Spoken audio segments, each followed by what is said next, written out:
Ace TV.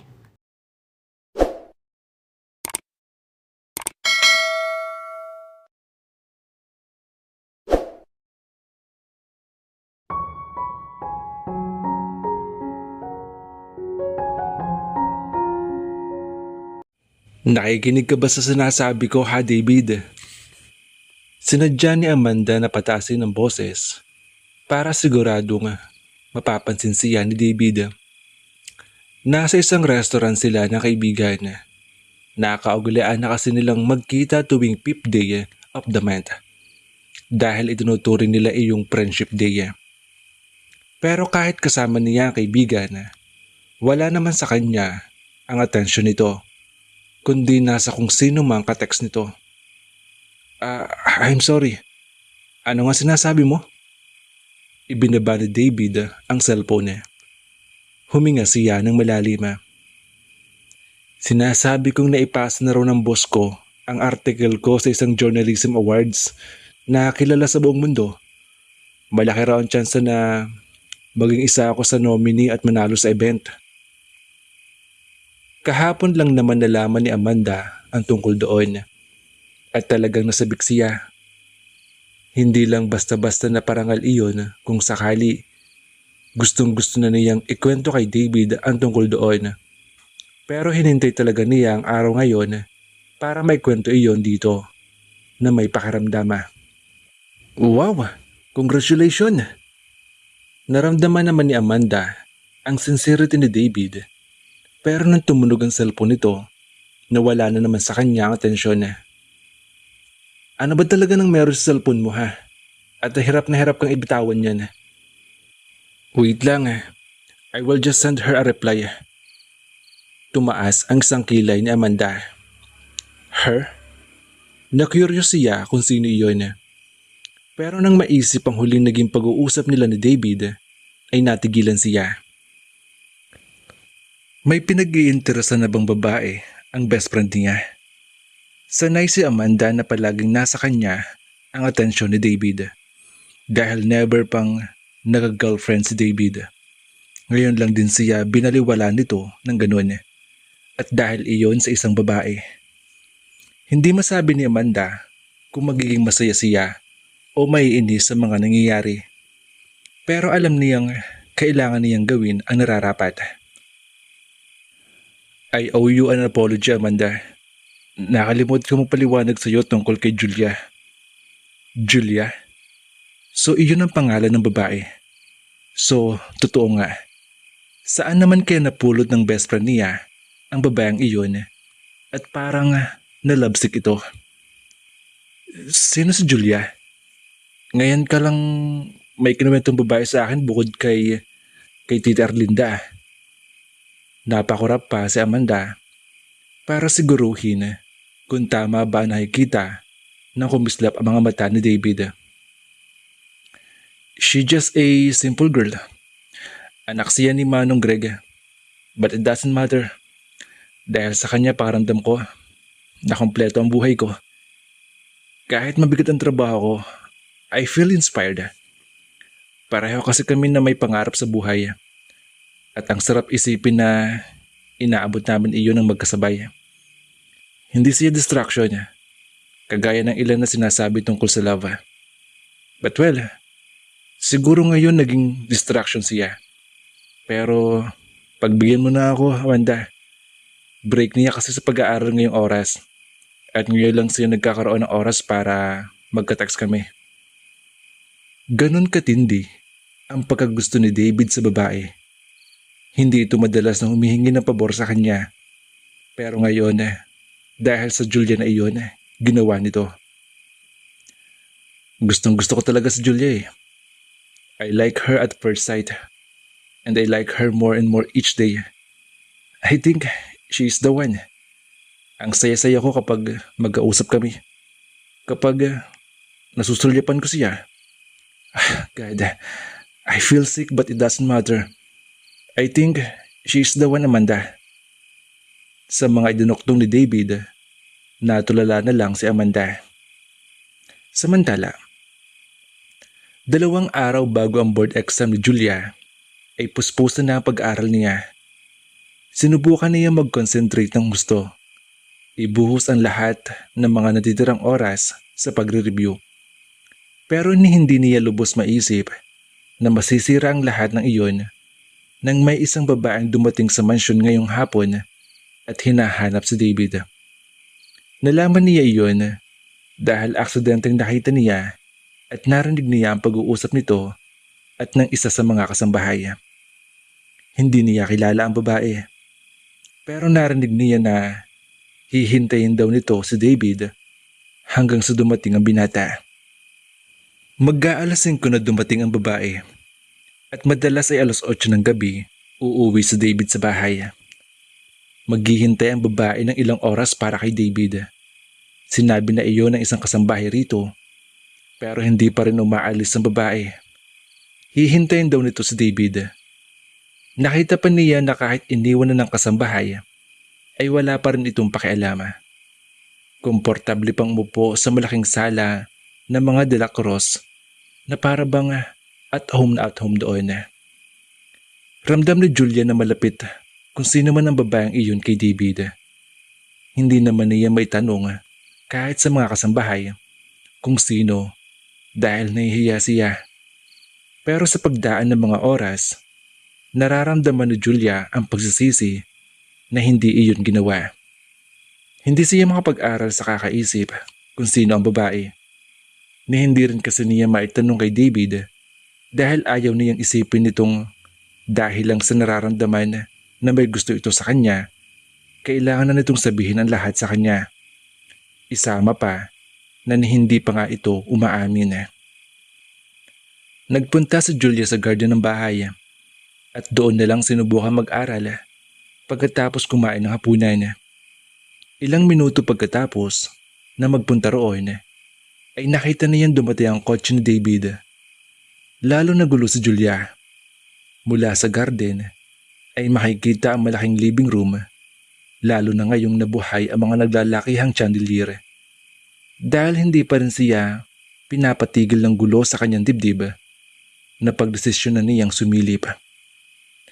Parang natusok ang 10 karayom ang puso ni Julia sa natagpo ang eksena. Niyakap ng babae at naglambitin pa sa liig ni David. Namutla si Julia. Gusto na rin niyang maluha sa nakita. Nasasaktan siya. Pakiramdam niya ay naloko siya. Nasa na ang feeling inspired pa ako ngayong nakilala ko si David. Ilang sandali pagkatapos ay natagpuan na eksenang tumunog ang cellphone ni Julia. Nag-text si David sa kanya. Asan ka? Pwede ba kitang makausap ng personal? Kahit kaunting sandali lang. Gusto rin niyang makausap si David. Pero hindi sa panahong ito. Hindi pa niya kaya. Masyado siya nasasaktan sa sitwasyon. Pinili na lang ni Julia na huwag mag-reply. Pero hindi rin nakatulong iyon dahil ilang sandali lang nakalipas ay natagpuan niya si David sa garden. Ngumiti ito nang makita siya pero hindi niya magawang suklian. Lalo na nang makita nakakawit ang babae sa braso nito. Kinain ng selos ang puso at pagkatao niya ni hindi niya namalayan na gano'n na pala katindi ang attachment niya kay David para makaramdam ng gano'n.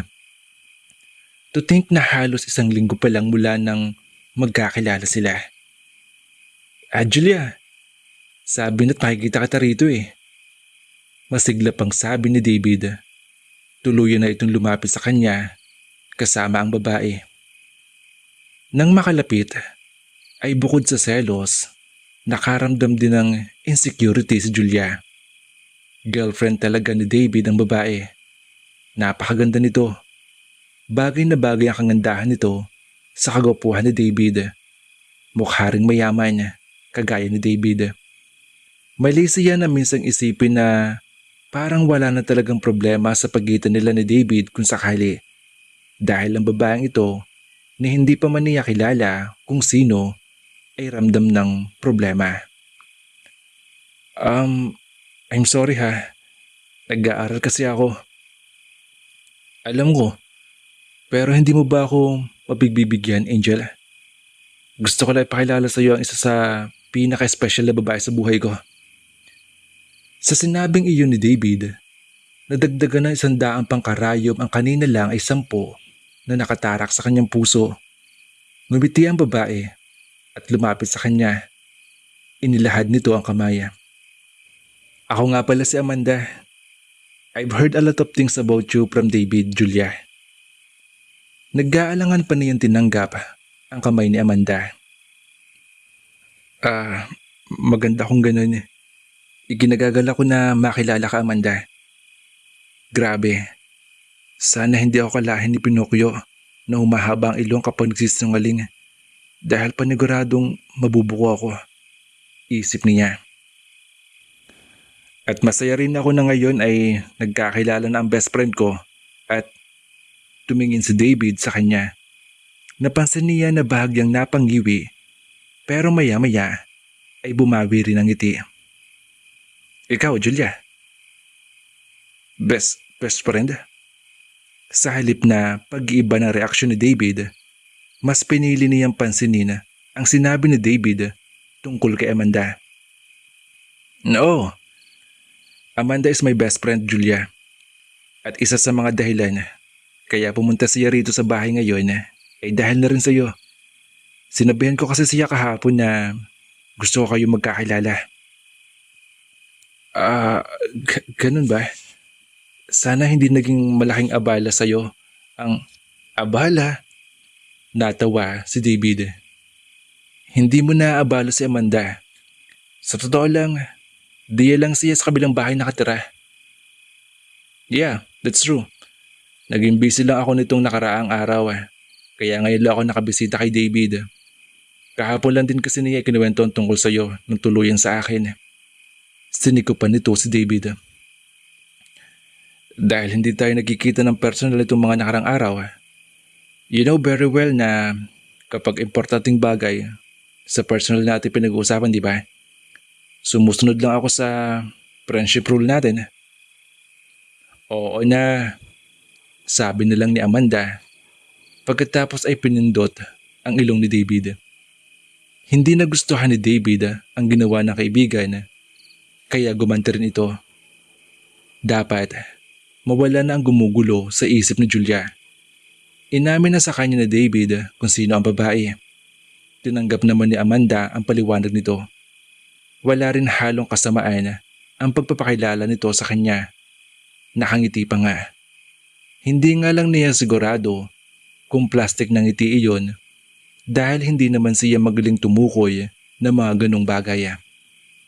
Pero sa nakikita ngayon kina David at Amanda, ramdam niyang close na close talaga sa isa't isa ang dalawa. And they look so cute at what they were doing right now. Pakaramdam niya ay naisapwera siya. Sa kabila ng mga paliwanag, may malaking bahagi ng isip ni Julia na hindi gustong maniwala na magkaibigan lang sina David at Amanda. David point of view. Ramdam ni David na nanlalambig sa kanya si Julia. Kahit isang araw pa lang ang nakakalipas mula na mangyari iyon, nakakasiguro na siya. Dapat ay naiintindihan niya ang dalaga dahil board exam na nito bukas. Pero hindi siya mapakali. Hindi kasi sinasagot ni Julia ang mga text message niya. Kung sumagot man, wala siyang maramdaman sa mga iyon. Hindi kagaya ng dati. At napatunayan ni David na tama ang pakaramdam niya nang subukang bisitahin si Julia. Kagaya ng kinaugilaan ng dalaga. Nasa garden naman ito. Maliwanag doon, kaya makapag-aral ito ng maayos. Pero hindi ganoon ang nakikita niya. Sandali muna niyang pinagmasdan ang dalaga at nang makitang parang inis na inis si Julia, ay doon niyang sinubukang lapitan ito. Ilang beses na rin naman niyang palihim na pinagmamasdan ang dalaga habang nag-aaral. Pero ngayon lang niya ito nakita na naiinis ng gano'n. Hindi makapag-concentrate. Nagugulo kagaya ng nararamdaman niya Dapat ay inintindi rin niya si Julia dahil baka pressured lang ito sa magiging ex ang bukas. Pero hindi iyon ang gustong paniwalaan ni David. Inaral mo ang page na iyon ng ilang oras lang ha, Julia? Gulat na nilingon siya nito. David, maaga ka yatang umuwi. Sinadya niyang hindi mag-overtime dahil gusto niyang tingnan si Julia. Nag-aalala kasi siya sa ikinikilos nito. Are you happy to see me, Julia? O mas nakakagulo pa ako para sa'yo? Bukas na exam at kinakain ako ng pressure. Bumuntong hininga ito. Nagtitiwala ka ba sa sarili mo? Oo naman.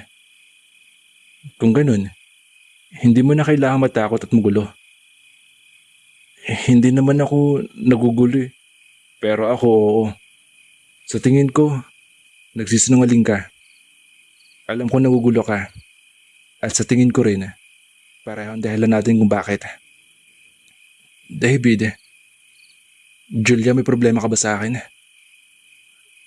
Wala naman. Pero ano? Bumuntong hininga si Julia. Ano ba talagang meron sa atin, David? Naguguluhan kasi ako Huminga ng malalim si David. Nararamdaman mo naman di ba, Julia? Gusto kita. Gusto mo ako, pero may mahal kang iba. Kumunot ang no ni David. Mahal na iba? Oo, si Amanda. Natawa si David. Sa kabila ng maraming nag-aakala na girlfriend niya si Amanda, dahil na rin sa pagiging malapit nila, ni hindi niya maisip ang posibilidad na maging girlfriend niya si Amanda. Mahal niya si Amanda at gusto niya ito oo. Pero alam niya na hindi iyon ganun katindi para masabi na handa siya maging partner ito sa buhay. Ramdam niya na ibang klaseng pagmamahal iyon. He could do crazy things with Amanda. Pero ang makaramdam ng kahit anong romantic, wala siyang maramdaman. Ni hindi niya maisip na halikan man lang si Amanda sa mga labi. Baka kilabutan pa siya kapag nangyari iyon. Naipakilala ko na sa'yo si Amanda, di ba? Matalik na kaibigan ko lang siya. Malapit kami sa isa't isa at hindi ko itatanggi yun. Mula pagkabata, magkalala na kami. At hanggang dun lang yun. Magtiwala ka sa akin, Julia. Nanatili lang na nakatitig sa kanya si Julia. Hindi ka naniniwala? Huminga muli ng malalim si David. Okay, sige. Naiintindihan ko. Pagkatapos ng lahat, hindi ka nag-iisa sa mga hindi naniniwala. At may kasalanan din siguro ako. Hindi ko inamin sa iyo agad ang lahat bago ako makagparamdam na kung ano-ano. I didn't let you feel secured. Ni ngayon ko nga lang nasabi sa iyo ang tunay na nararamdaman ko. At inaamin ko na pagkakamali ko yun. Inisip ko kasi na pwedeng makapagpagulo pa lalo sa iyo. At kahit na sinabi mo na hindi ako distraction para sa iyo, ganoon na iisip ko. Hinawakan ni David ang kamay ng dalaga. Seryoso ako sa iyo, Julia. Bakit ko ba sabihin sa iyo na seryoso ako? Hindi ako ang taong dinadaanan palagi sa biro ang lahat. Kagaya ng ganitong bagay. I'm not a playboy. Ni hindi pa nga ako nakakaroon ng girlfriend sa edad kong ito Kaya paniwalaan mo ako. Hindi ko gustong mapahama ka. Hindi ko intensyon na saktan ka at guluhin ka. Gusto talaga kita. At sa pagdaan ng mga araw, lalo pang tumitindi ang nararamdaman ko na iyon. And with that, I have to ask you the question. Pwede ba kitang ligawan?